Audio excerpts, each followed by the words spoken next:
Hello everyone, welcome to SU tech learning YouTube channel. स्वागत है आप सभी का फिर से एक नई वीडियो में। तो गाइज, इससे पहले मैंने वीडियो बनाई थी ऑन पेज ऑप्टिमाइजेशन पे। जिसने भी मेरी वो वीडियो नहीं देखी है, मेक श्योर कि आप इस टॉपिक को देखने से पहले वो वीडियो ज़रूर देखें।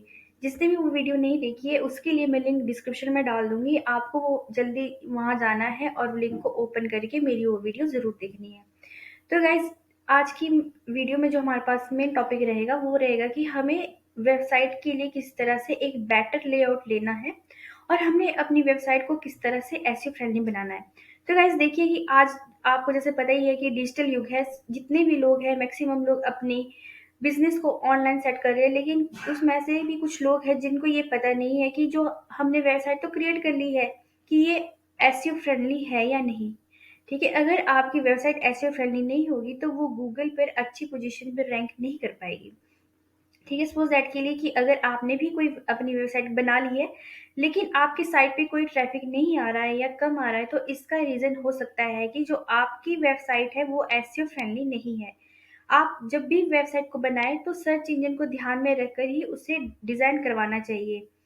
ठीक है, कई बार क्या होता है कि हम जैसे जो विजिटर होता है उसका माइंड को अट्रैक्ट करने के लिए हम वेबसाइट को एक बहुत ही अच्छी तरह से डिज़ाइन कर लेते हैं, जिसमें हम होता है कि कई बार बहुत ज़्यादा इमेजेस भी ऐड कर लेते हैं, कुछ ग्राफिक्स ऐड कर लेते हैं और बहुत ज़्यादा वीडियोस भी ऐड कर लेते हैं। ठीक है, बट हम जो सर्च एल्गोरिथम है उसके रूल को फॉलो नहीं करते हैं, उसके जो भी उसके अकॉर्डिंग हम अपनी वेबसाइट को ऑप्टिमाइज नहीं करते हैं, तो एक रीज़न ये भी हो सकता है कि जो हमारी वेबसाइट है वो उसे भी एसईओ फ्रेंडली ना बन सके। तो गाइस, चलिए वीडियो को स्टार्ट करने से पहले सबसे पहले बात करते हैं कि what is a website layout. तो गाइस, जैसे यहाँ पे मैंने लिखा है कि a website layout is the arrangement of all visual element on a web page. Through the intentional positioning of page element, we can control the relationship between them to better guide the user experience. तो guys, website layout का मतलब है कि जो हमारे पास जितने भी web pages होते हैं उसके जितने भी हमारे पास एलिमेंट्स होते हैं उनको हमने एक प्रॉपर वे में अरेंजमेंट करना होता है।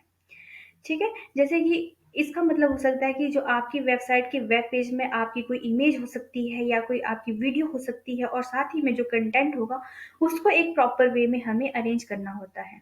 ठीक है, तो गाइज, इसी के साथ जैसे यहाँ पे कुछ टिप्स लिखे हुए हैं कि आपको जब भी अपनी वेबसाइट को क्रिएट करनी है आपको इन मेन पॉइंट्स का हमेशा ध्यान रखना है कि आप इनकी हेल्प से किस तरह से अपनी वेबसाइट को एसईओ फ्रेंडली बना सकते हैं।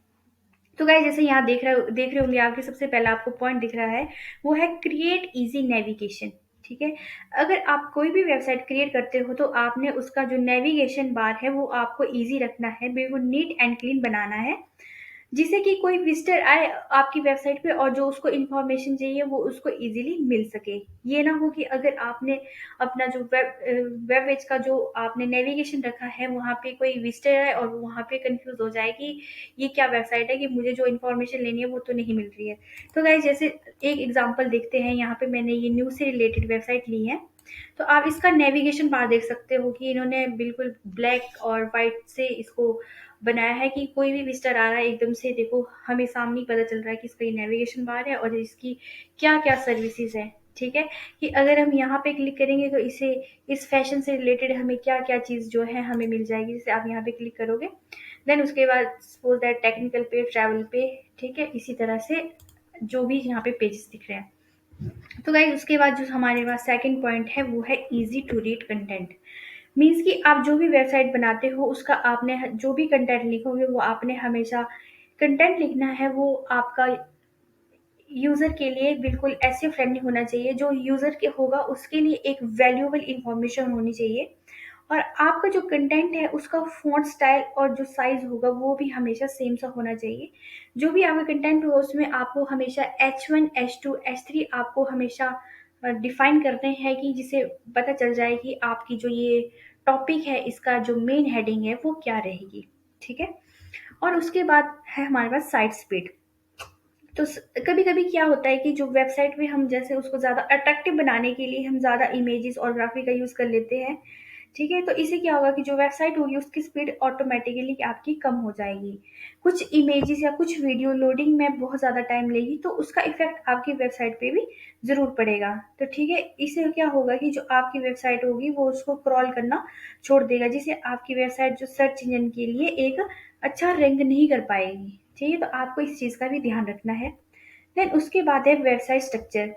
आपकी वेबसाइट के जितने भी पेजेस और पोस्ट होंगे उसकी जो आपने फॉर्मेट रखना है वो सभी का सेम सा रखना है। ठीक है, या सिंपल लैंग्वेज में बोलोगे, जो आपका वेबसाइट की लुक होगी वो एक अट्रैक्टिव होनी चाहिए, जो आपकी कलर थीम होगी वो सेम होनी चाहिए।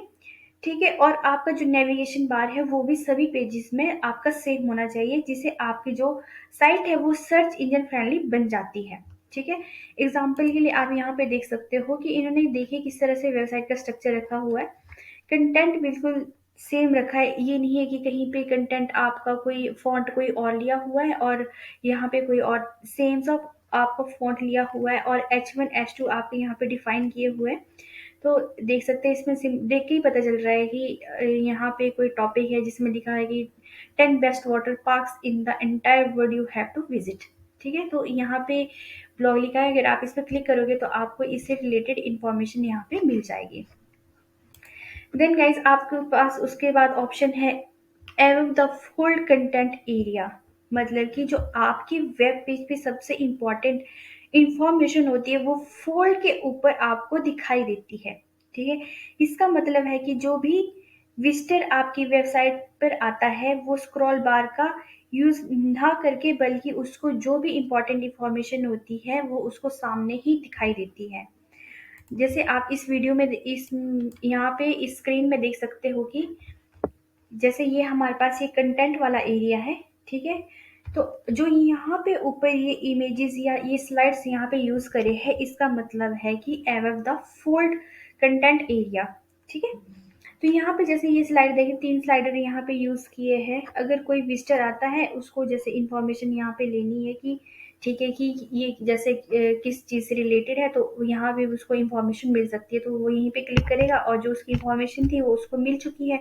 फिर वो स्क्रॉल बार ज़्यादा नहीं करेगा। इससे क्या होगा कि जो आपका विजिटर होगा वो थोड़ा टाइम तक वेबसाइट पे टिका भी रहेगा और इससे हमारा जो बाउंस रेट होगा वो भी हमारा पास नहीं बनेगा ज़्यादा। ठीक है, तो हमेशा इस चीज़ का भी आपको ध्यान रखना है। बट ये थीम के अकॉर्डिंग होता है कि आपको किस तरह से थीम लेनी है। तो अगर आप कंटेंट एरर एरिया ये नहीं भी बनाते हो तो भी आपकी वेबसाइट इजीली रैंक कर सकती है। ठीक है, और इसके साथ ही जो हमारे पास नेक्स्ट पॉइंट है वो है हमारे पास कॉन्टैक्ट इन्फॉर्मेशन। ठीक है, वेबसाइट पर कॉन्टैक्ट इन्फॉर्मेशन का होना ये मतलब कि बहुत ही इम्पोर्टेंट पार्ट है कि अगर जैसे कोई यूज़र आपकी वेबसाइट पे आता है उसको कोई वहाँ पे वैल्यूएबल इन्फॉर्मेशन मिल जाती है, उसके बाद वो आपको ज़रूर कॉन्टैक्ट करने की कोशिश करेगा। तो आपको मेक श्योर कि जो भी आप वेबसाइट बनाएगा उसमें कॉन्टैक्ट डिटेल हमेशा रखें। जैसे आप कॉन्टैक्ट नंबर ऐड कर सकते हो, जो आपकी कॉन्टैक्ट की ईमेल है वो आप वहाँ पे ऐड कर सकते हो। उसके बाद आपकी जो सोशल मीडिया के आइकन है वो भी आप वहाँ पे कर सकते हो, जैसे लाइक आपकी फेसबुक है, आपकी इंस्टाग्राम है, या आपका ट्विटर है, या आपकी लिंक्डइन है। तो आपको उसके लिंक वेबसाइट में ज़रूर ऐड करने हैं। जैसे आप यहाँ पे इस वेबसाइट में भी देख सकते हो कि यहाँ पे किस तरह से इन्होंने अपने सोशल मीडिया यहाँ पे ऐड किए हुए हैं।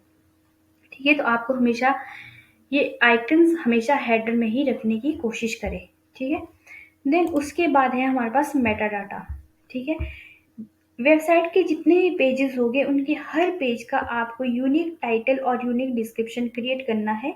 ठीक है, कई बार क्या होता है कि अगर आप इसके टाइटल और डिस्क्रिप्शन नहीं क्रिएट करते हैं तो जो सर्च इंजन है वो वेबसाइट के हेडर से ही मेटा डाटा निकालते हैं। ठीक है, बट आपको ये करना है कि जो भी आप टाइटल और डिस्क्रिप्शन बनाओगे आपको जो आपके वेब पेज का जो कंटेंट है उसे रेलिवेंट ही आपको ये चीज़ क्रिएट करनी है, टाइटल और डिस्क्रिप्शन।